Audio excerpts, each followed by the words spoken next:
Calgary. We're having another podcast with your podcast host, Mike Payne, owner of No Pain Roofing. And today, we're going to be interviewing Elaine Coates. She's the owner of the Calgary Renovation Contractors Association. And Elaine, how you doing today? Wonderful. Thank you for having me. Hey. It's been a while since I've been here. Yeah, no, absolutely. It's good, really good to have you here. I know we've been working together a fair bit, kind of behind the scenes, and we've had a lot of communication over the years. And I'm looking forward to joining one of your events, the November 15th. Yes. Yeah. So essentially, what you do for us and others is basically you vet your contractors, I believe, and then you go and you meet them with the homeowner. Is that kind of in a nutshell what you do? Yep. Essentially, yeah. So in history, we all know there's good and bad in everything. So there's good trade suppliers and there's bad trade suppliers, and good renovators and bad renovators. Mm-hmm. Just like in any industry, there's good and bad. So my mission, I guess, my goal, I spent several years on the Renovator Council for the Calgary Home Builders Association years ago. But oddly enough, even in 2023, with all the Google reviews and all the information and data out there, people are still, once in a while, getting ripped off and taken by a trade supplier or a renovator, big or small project. Mm-hmm. So my goal, and it's even happened to me, oddly enough, so that kind of shows you that it can happen to anybody. Mm-hmm. So my goal is to kind of plug those holes so fewer people are getting ripped off by renovators and trade suppliers. Sure. Whether it's a simple plumber coming into your home or a basement renovation or substantial whole main floor. Right. It does happen. Yeah, for sure. I think that some people will feel ripped off because they get a confident tradesman that comes in and he's got an ego and it's maybe a bit intoxicating in some way, and he truly doesn't know that he doesn't know what he's doing. Mm-hmm. So then he gets the job done. He thinks it's done properly, and then all of a sudden, boom, you basically got ripped off, and it was just because he wasn't skilled enough. Absolutely. Yeah. It's just like everyone has their own version of clean. Everyone has their own version of a good reno, and whether a wall is straight or a door is installed mm-hmm. properly, or the paint job looks good, or the flooring is proper. Mm-hmm. So it, again, depends on in each person's perspective. So that's where the onus really is on the homeowner. Again, with all the data out there, it's 2023. Mm-hmm. The onus ultimately is on the homeowner to do your homework, at least get, the standard phrase is get 3 quotes, mm-hmm. get it all in writing, naturally. If you're getting a plumber to come in and reinstall a toilet, you're not going to have 3 plumbers come in and quote. First of all, they wouldn't start their van to come to your house to quote a toilet install. Mm-hmm. But a lot can go sideways on a toilet install as well. It's called maybe flooding your basement. So right. That's something that's simple, still has to be done properly. So again, everyone's version of a good toilet install. It could be wobbly, or the gaskets are old, or reused one, whatever the case is.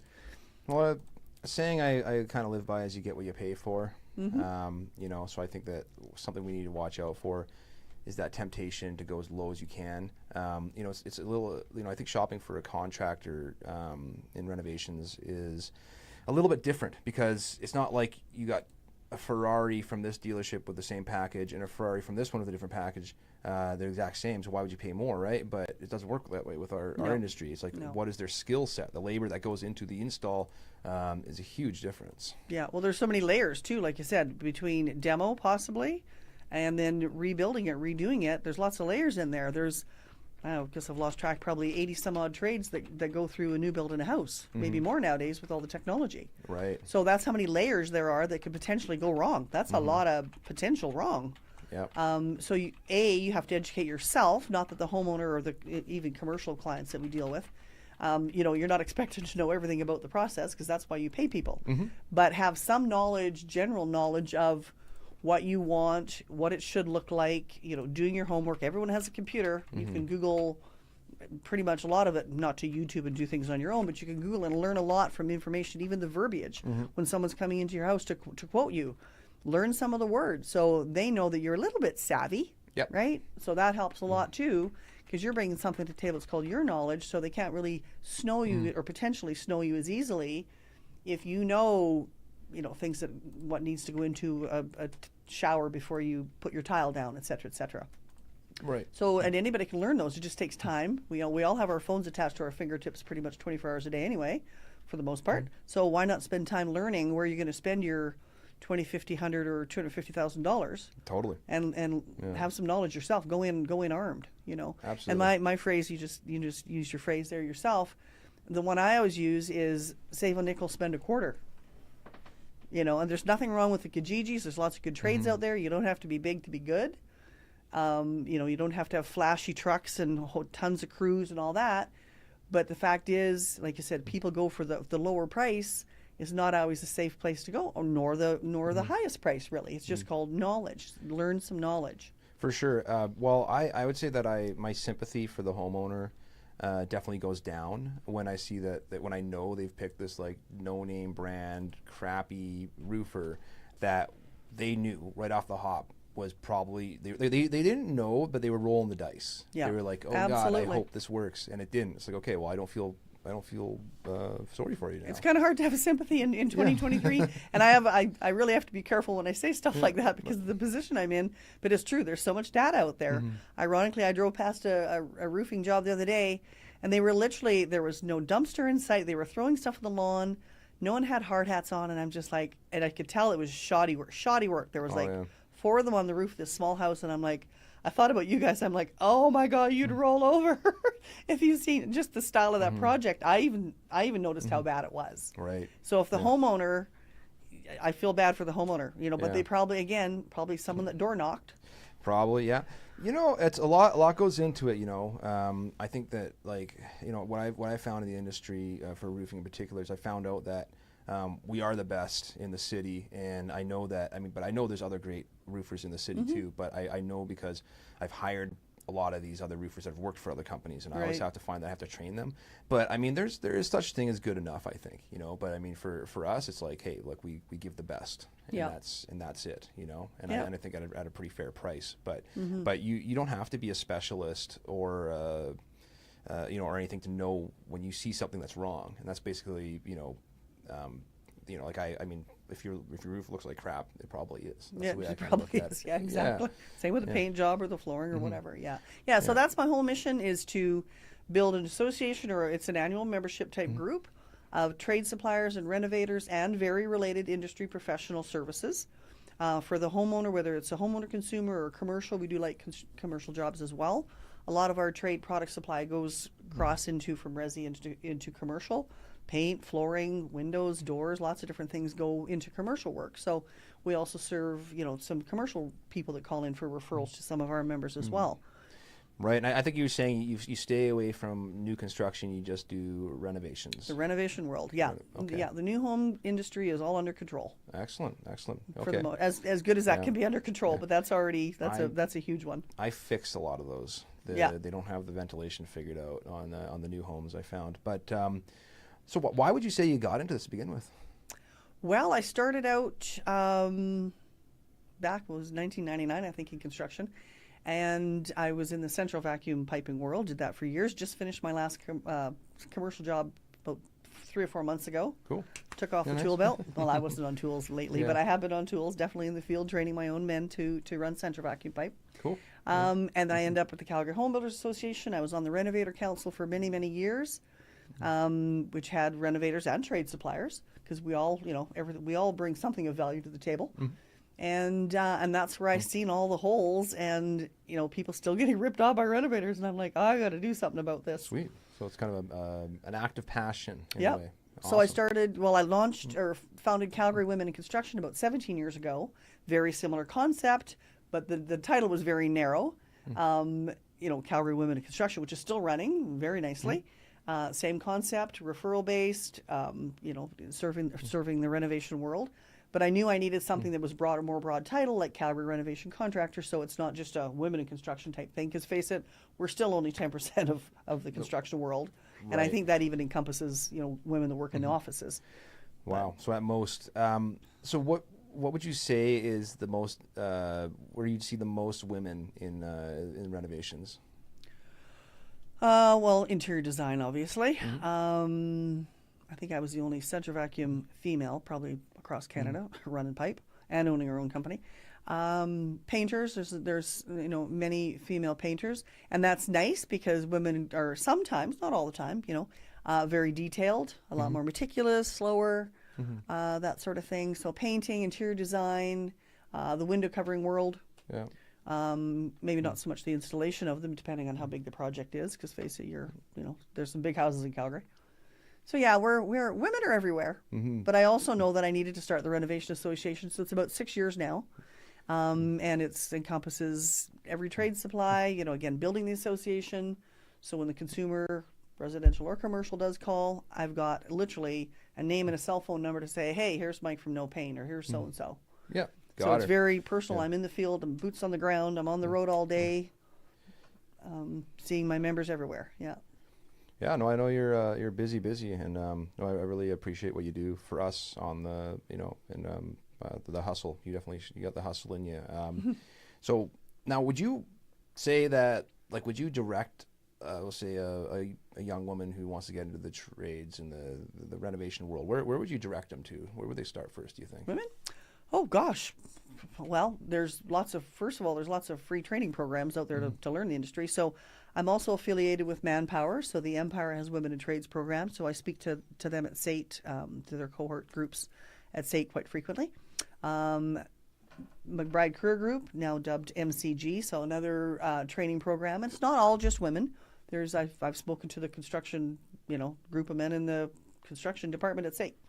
So it's not just the women's end. So Manpower, the Empire Women in Trades, McBride Career Group, Women Building Futures out of Edmonton, but that's more Fort Mac, heavy hauling, the more industrial type things that we definitely don't delve into.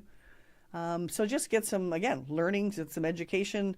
I get calls from women quite frequently. I'll spend all day on the phone with somebody. If they have questions, I'll answer them. Okay. Because I've been in the field myself, on tools, running the company, from marketing to sales to admin, everything. Right. So how would you say it's been being a woman in the industry you're in? I mean, I know you've kind of progressed or past where you were kind of getting your hands dirty, but what's it been like? I've had the best career ever. Oh, yeah. It's been amazing. And I mean, I can't really empathize with women that call me disgruntled at certain jobs, but I can certainly sympathize with it because I used to work in a federal prison, so I think I had my share of that I had before I was 23 years old. So I didn't get it lately, but I've had a phenomenal career in construction. I mean, job site right to the core, with my men working, I was either working alongside with them or at job site regularly. I've never taken any flack, oddly enough, in my business. I don't know why. I'm just lucky. I guess, like I said, I had my fill before I was 23 in a prison. Right, totally. That would harden you for sure. Yeah, so I've just been very lucky. I love what I do. The central vacuum world has served me very well. Calgary served me very well. So it's been awesome. I'm not retired yet. I'm still running my associations and trying to plug holes. Would you say that you're capable of retiring? Like you like, I mean, like in terms of just like, you're like, okay, I don't want to work anymore. Do you think you could actually settle down and just it's gonna be hard. Paint for pictures for No. Actually, a couple years ago, I lost both my parents, so I thought, well, I'll buy a keyboard because if I sit down, I eat. So I thought, well, what's gonna make me sit down and stop and keep my hands busy? So I bought a keyboard. I was gonna learn piano. Oh yeah. Well, I didn't really do very well at that. I still have it. Maybe I'll spark it up again this winter. But I've seen these cool programs on on YouTube where the streams, they kind of like come down at you for the keys, so you know when to press them. Oh, neat. Yeah, so like, and then when you touch them, they have these cool like visual effects and everything. I was actually kind of thinking of getting something like that for myself. Yeah, I think that for me that would help me because then once you have the muscle memory, you don't need to know all the notes and all that stuff. Well, and that's how I want to learn. I don't want to learn every song. I just want to learn some that if there's a piano in the room, I can go blah, blah, blah, happy birthday to you or whatever I want to. Something real simple, So no, as far as retiring, I love my work. Yes, I definitely want to retire because I've worked very hard in my lifetime, but I do love my work. But I definitely like my downtime. Yeah, absolutely. And face it, this day of cold weather we've had just really solidified the fact that I probably won't be retiring full time in Canada because I hate the cold. I don't mind the snow. Oh yeah. But the 20 below just sends me off the deep end. So, but I'm still working.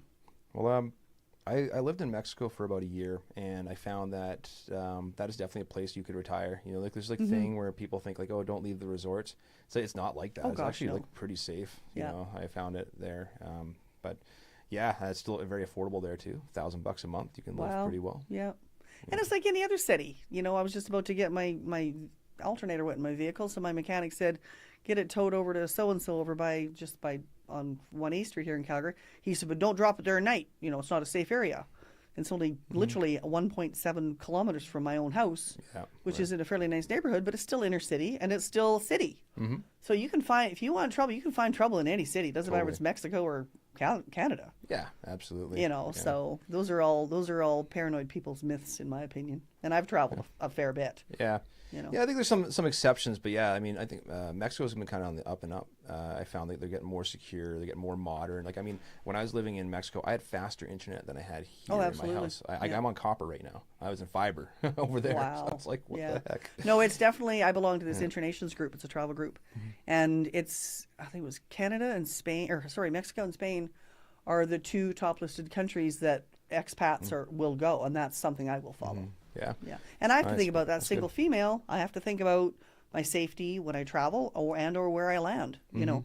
Sure. So yeah. Well, there's some definitely some communities or that you would find very accommodating in Mexico. You know, being the home kind of, I mean, you know, being a roofer, I think just naturally you kind of start to look at structure. And I noticed that the Mexican houses were built better.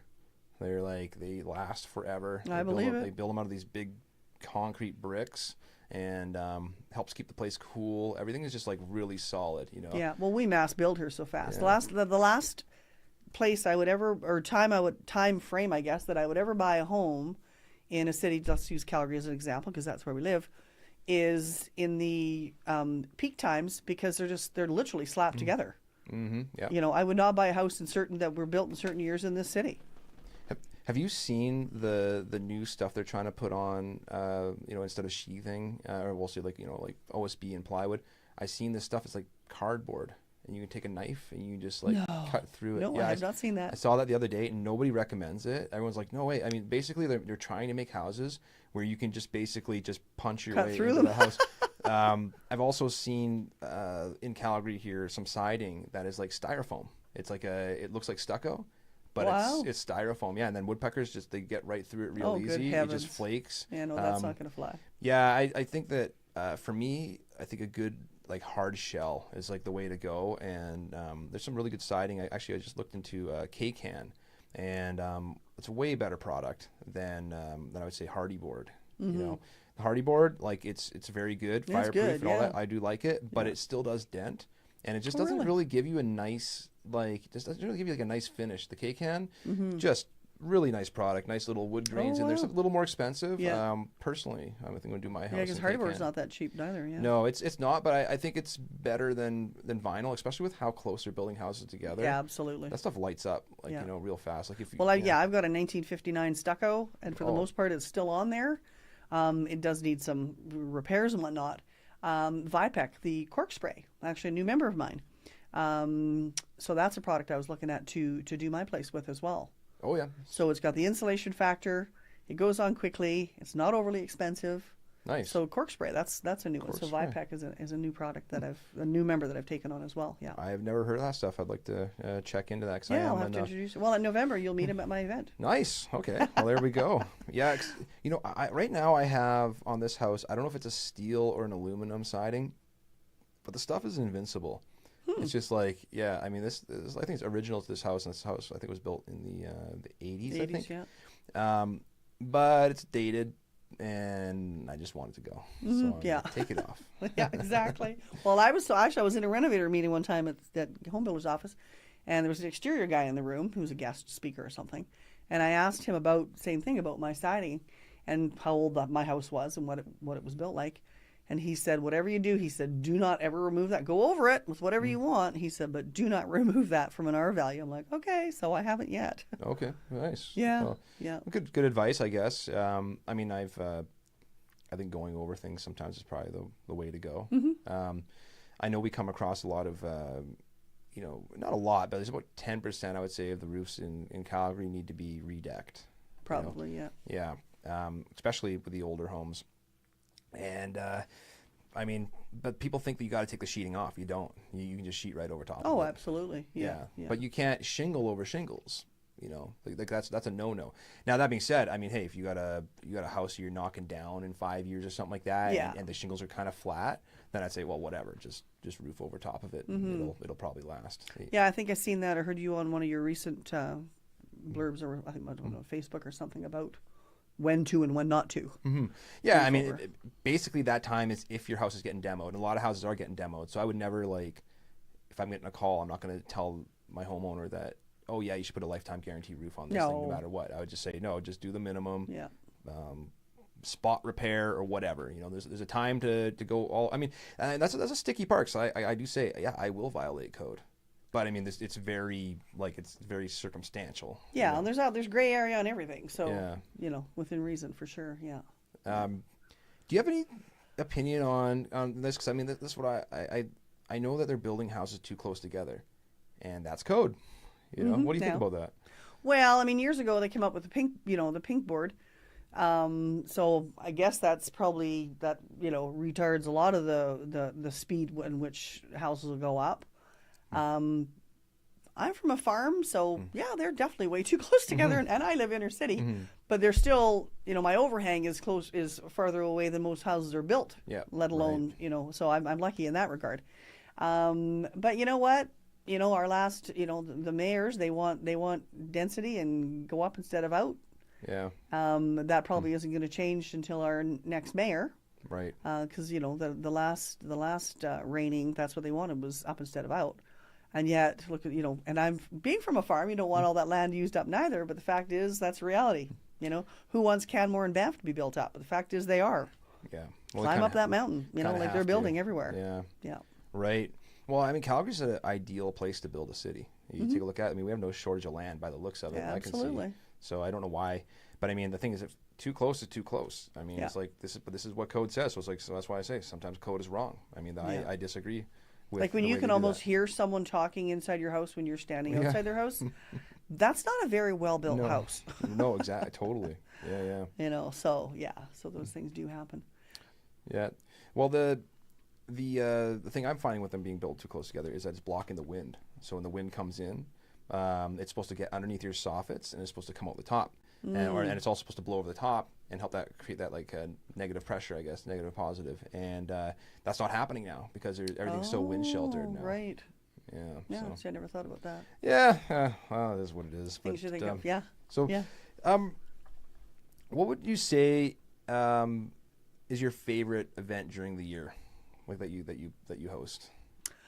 Well, I have in-person networking events once a month. So the next one's coming up November 15th. We'll talk more about that later.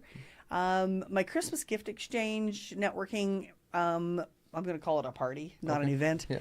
It's very popular. It's a little bit more casual, not casual, but a little bit more relaxed as far as the agenda and all that goes. And even at all of my networking events, I'm not standing there talking on a microphone for an hour because you don't want to hear from me. I want y'all talking. My whole goal is to network my members together or homeowners together that are in the room. So the bulk of it is just here.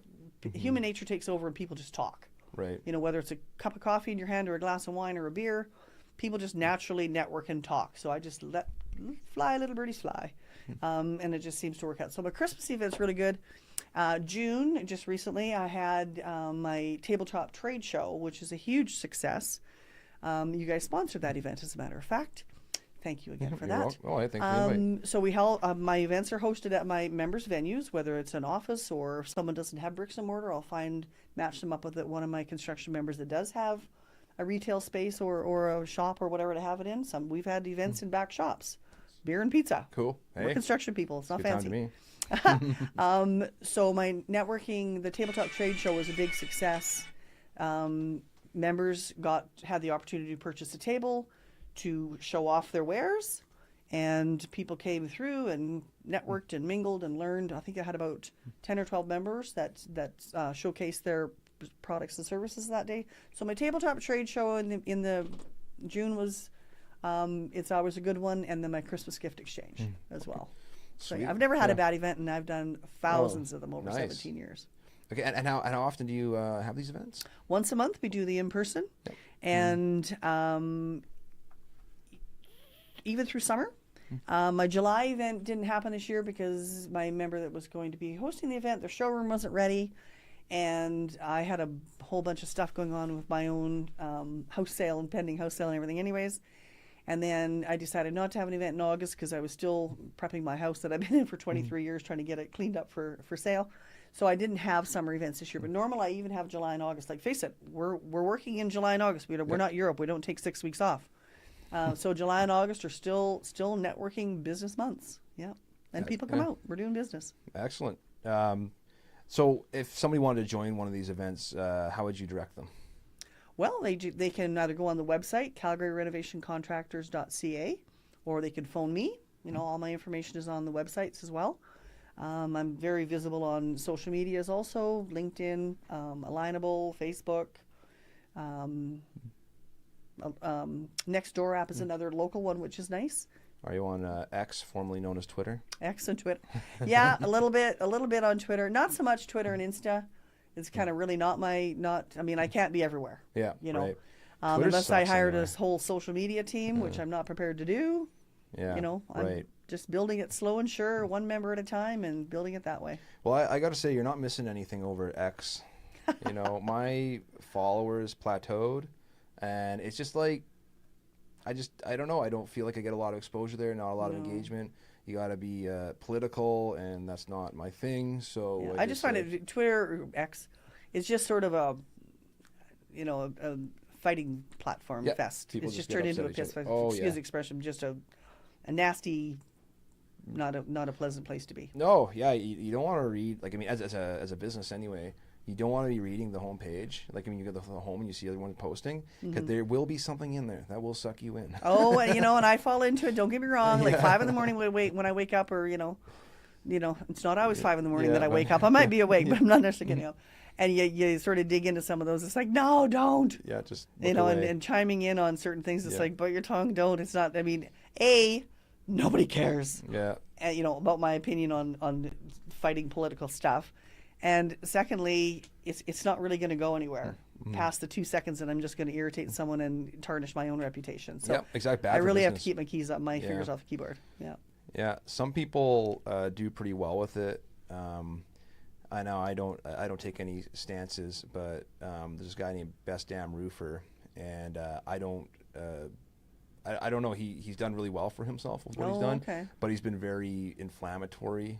He went as far as to say that he would charge a person of a certain political party 25% more just for being that, and people hated him. They started going after him, and it was bad. But then, of course, the other 50% that vote for the other party we're like, this guy rocks. You're not gonna love. Not everyone's gonna love you for sure. So take your chances. But I'm just. It worked for him. I don't want to do that. Yeah, I've got a pretty good reputation in Calgary. I don't want to keep it that way. Yeah, I know. Same here for sure. Yeah.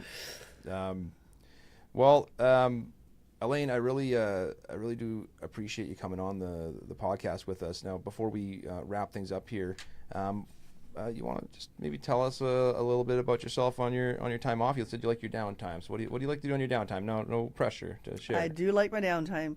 I think people think I work 24/7, but I don't. I do work a lot, but I do have a lot of time at home alone, which people don't think I do. I camp a lot. I like to camp. I love traveling. I do a fair bit of traveling. I like good food. I like good wine, different beers. One of my tenants, luckily, is a beer rep, so some falls off the tailgate into my fridge frequently. Sweet. So that's kind of neat. Just socializing. I've got an extremely good circle of really good friends. I got friends from grade 1, grade 2, junior high, high school, 2 different high schools. So I have a very good social life as far as that goes. My friend circle is great.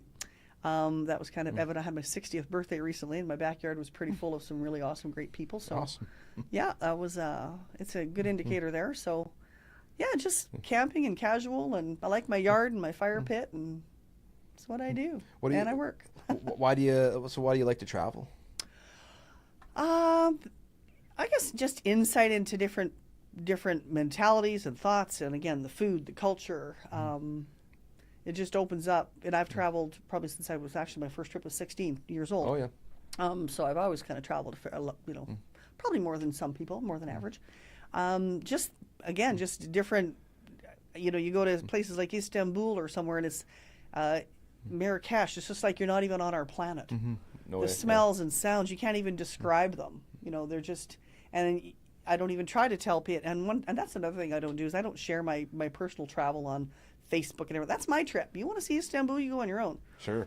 So I have a hard time with people post every day of their trip on Facebook. Oh my God. Moreover, to be honest with you, probably most people don't really care. No. Yeah. Truly. They don't want to see it. They'll let on, they do. You know, one post, I think it's okay. But yeah, basically at that point in time, they're like tying your arms to the chair and they're putting the toothpicks under your eyes and like, look at my vacation. Yeah. I don't want to look at it anymore. Exactly. Moreover, they're either jealous and not really wanting to see it or just deep down don't really care. But so no, just insight into different cultures and like I said, the food and the people and it's been priceless for sure. What location would you say keeps you coming back? Location, traveling? Yeah, travel-wise, Even though I've repeated some of my trips, I don't like to repeat a trip because once I've been there, so blah blah done it. Oh gosh, I like ocean and beach because that's my stop, my stop downtime, and then you can have a margarita at noon without someone looking at you sideways. But honestly, you get into country like I said, like Turkey and places, Greece, places like that. I was in Sardinia, Italy. I went to Malta this spring. Like just the culture and history and buildings and 9-foot deep sandstone or with these walls that are 200 feet high from the battleship days and just we don't have that here in Calgary. So and some people sorry, I'm sad to say some people will maybe never see that kind of stuff. So I'm very fortunate in that regard. But all that old history and culture, and I don't spend hours on end in museums and all that, reading everything on the wall, because I'm making tracks. So I saw some things, and I don't know if you can confirm this for me. I heard that Turkey's like really accommodating. Apparently, like they just love seeing foreign people down there, and they like give you free stuff all the time. Is that true? Well, I haven't been there in quite a few years, but it's lovely. I really liked it. You found the people pretty good? Oh, yeah, for the most part. Yeah. And you didn't. Now you weren't staying on resorts, right? You were getting right in there. Traveling around. Yeah. All right. Cool. Yeah. I did have one. I was wearing some walking shorts, so it wasn't a mini skirt by a long shot, and this was probably 15 years ago, so a little bit younger. As nice as my legs are, they weren't even nicer back then. But I had this old, and I was in the old part of Istanbul. There was an older lady, and she shook her head and her finger at me, and I thought, I'm wearing walking shorts. Like I wasn't wearing a mini skirt. But so it's kind of ridiculing me for wearing shorts and stuff. Wow. Well, first of all, I'm not local because you can tell I'm not local. Yeah. Right. So you think she was still no. Oh, yeah. Right. So that kind of blew my hair back. Well, everywhere you go, people are judging what you're wearing. I find. Pretty much. Yeah. But so if you don't wear anything on a beach in the Dominican, they can't really complain about your bathing suit because you don't have one on. Well, there's a place I suggest, and it's called Kokomo. You can get there fast, and then you can take it slow. That's where I want to go. Yeah. Nice one. You heard that song? Yes. That's a good song. Absolutely. Yeah, I got to go there now because of the song. I'm working my way there. Yeah, I'm going to be curious too. Well, let's go. Elaine, really good talking to you again today. Really appreciate you coming out, and I'm really looking forward to getting to that event on the 15th of November. Yeah. And for all you guys in Calgary that are looking to join homeowner, renovator, you get out there, give Elaine a call. And that concludes our podcast for today. Bye for now. Thank you so much. Bye, everybody.